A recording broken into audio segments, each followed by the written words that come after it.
Hello everyone. आज के class में बताने वाले हैं क्लास 10 साइंस का इम्पोर्टेंट सब्जेक्टिव क्वेश्चन के बारे में।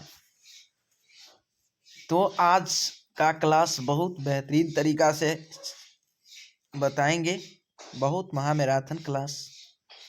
तो आप लोग एक एक क्वेश्चन को आप लोग इसे नोट कर लीजिएगा, ठीक है, और एक एक क्वेश्चन को आप याद रख लीजिएगा, ठीक है। और शुरू से अंत तक हमारे साथ आज के वीडियो में बने रहें, ठीक है। एग्जाम के लिए मोस्ट इम्पोर्टेंट क्वेश्चन है।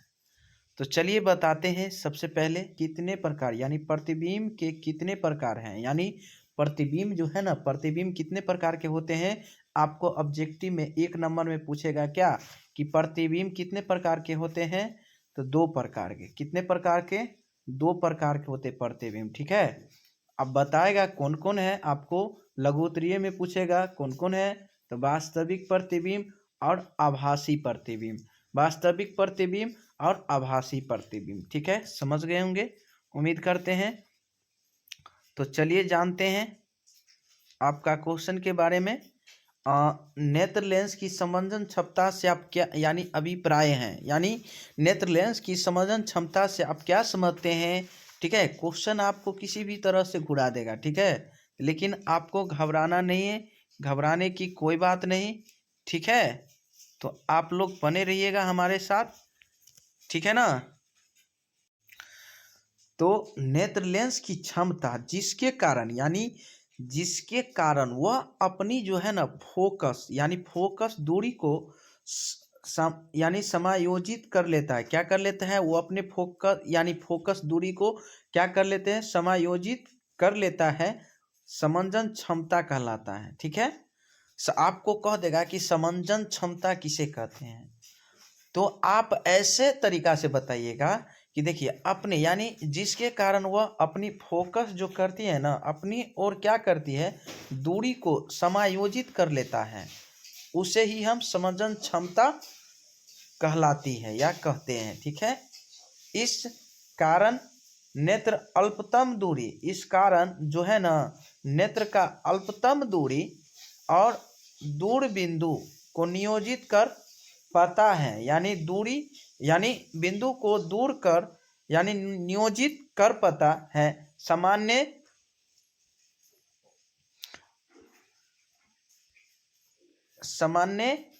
अवस्था में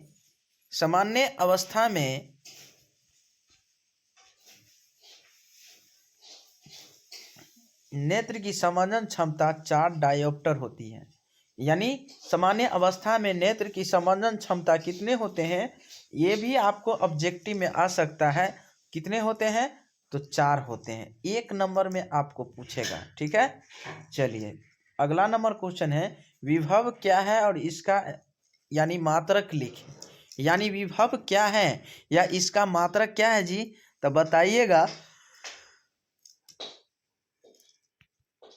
मोस्ट इम्पोर्टेंट क्वेश्चन है आपका कि विभव यानी ईंधन धन आवेश को यानी अनंत से वैद्युत क्षेत्र के किसी बिंदु तक यानी वैद्युत क्षेत्र के किसी बिंदु तक ले जाने में जितना कार्य करना पड़ता है, यानी ले जाने में जितना कार्य करना पड़ता है, उसे उस बिंदु पर यानी उस बिंदु पर विभव कहते हैं। क्या कहते हैं? विभव कहते हैं। क्या कहते हैं?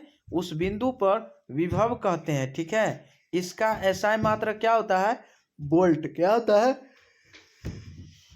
वोल्ट होता है। आपको कह दिया जाए कि विद्युत यानी विभव का एसआई मात्रक क्या होता है? वोल्ट होता है। क्या होता है? वोल्ट होता है, ठीक है। यह एक अदिश राशि है। आपको कह देगा कि विभव क्या है जी, विभव जो है ना सदिश राशि है या अदिश राशि है। तो आपको जानना होगा, आप यदि पढ़े होंगे तो आप तो अदिश राशि कहिएगा, ठीक है, अदिश राशि, ठीक है ना। चलिए अगला नंबर क्वेश्चन है आपका कि जीवाश्मी ईंधन की क्या कहानियां हैं, यानी जीवाश्मी ईंधन की क्या यानी हानियां हैं। तो बताइएगा हानि आप जानते हैं ना हानि किसको कहते हैं?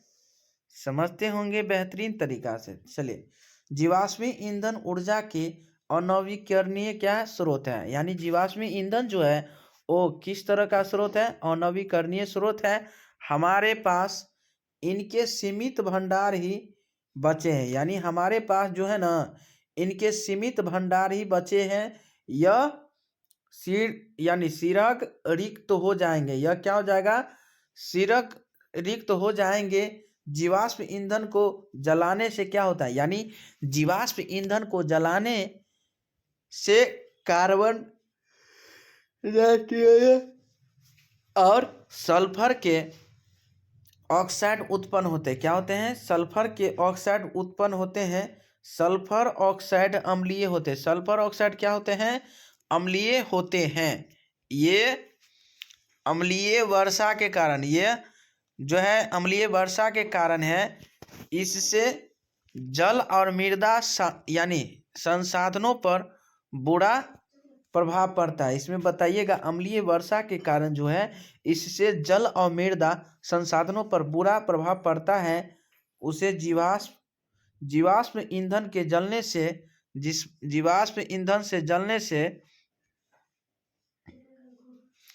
जलने से वायु में हानिकारक कणिकाएं और धुएं प्रदूषण फैलाते हैं। क्या होते हैं? यानी वायु को यानी प्रदूषण फैलाते हैं, और जिस कारण कई तरह श्वसन संबंधी रोगों फैलाते हैं। जिसके कारण क्या फैलाते हैं? श्वसन संबंधी रोग फैलाते हैं। कार्बन डाइऑक्साइड ग्रीन हाउस, यानी कार्बन डाइऑक्साइड ग्रीन हाउस प्रभाव से सोए हुए लोगों में कार्बोक्सी हीमोग्लोबिन बनाकर उनका जीवन ले लेते हैं। उनका जीवन हीमोग्लोबिन बनाकर क्या, यानी उनका जीवन ले लेती है। ठीक है, आइए अगला नंबर क्वेश्चन है आपका, विद्युत आवेश क्या है? बताइए, विद्युत आवेश है क्या? इसके कितने प्रकार है, यानी विद्युत आवेश किसे कहते हैं और ये कितने प्रकार के होते हैं? बताइए। तो प्रति एकांक समय टी में प्रवाहित धारा I के परिणाम के गुणनफल को विद्युत आवेश कहते हैं। बताइएगा, विद्युत आवेश क्या है, इसके कितने प्रकार है? तो प्रति एकांक समय टी में, यानी टी से I के परिणाम के गुणनफल को विद्युत आवेश कहते हैं। समझ गए?